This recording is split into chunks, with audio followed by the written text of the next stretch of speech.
June 1 నా పుట్టినరోజు సందర్భంగా స్వామివారి ఆశీస్సుల కోసం రావడం జరిగింది. అదేవిధంగా రెండు రాష్ట్రాల తెలుగు రాష్ట్రాల ప్రజలందరూ కూడా సుఖ సంతోషాలతో ఉండాలని చెప్పి రాబోయే రోజుల్లో ఇంకో 4 రోజుల్లో ఈరోజు ఆఖరి దినం పార్లమెంట్ ఎన్నికల లాస్ట్ ఫైనల్ ఫేజ్ ఎలక్షన్స్ జరగబోతున్నాయి. నా పుట్టినరోజు సందర్భంగా ఇదే రిజల్ట్ 4వ తారీఖు నాడు వస్తుంది. దేశ ప్రజల యొక్క భవిష్యత్తుని నిర్ణయించే ఎన్నిక దేశ ప్రజలందరూ, ముఖ్యంగా ఆంధ్రప్రదేశ్ రాష్ట్ర ప్రజలు రెండవసారి ఇక్కడ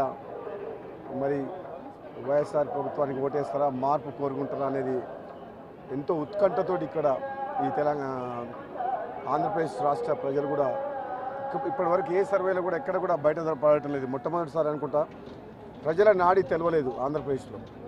తెలంగాణలో బహుశా బీజేపీ కాంగ్రెస్ మధ్యన హోరాహోరీ జరిగింది. అక్కడ బీఆర్ఎస్ పార్టీ పూర్తిగా విఫలమవడం వల్ల బీజేపీ కాంగ్రెస్ మధ్యన హోరాహోరీ జరిగి సగం సీట్లు, 2 సీట్లు కాంగ్రెస్ పార్టీ ఎక్కువ గెలుచుకునే అవకాశం ఉంది. 10 నుంచి 10 సీట్లు గెలుచుకునే అవకాశం ఉంది. తప్పకుండా భువనగిరి పార్లమెంటు నియోజకవర్గంలో కూడా కాంగ్రెస్ పార్టీ అభ్యర్థి చామల కిరణ్ కుమార్ రెడ్డి స్వామివారి వెంకటేశ్వర స్వామి ఆశీస్సులతోటి నేను పార్లమెంట్ ఇన్ఛార్జ్గా ఉన్న నెల రోజులు చాలా కష్టపడ్డాం.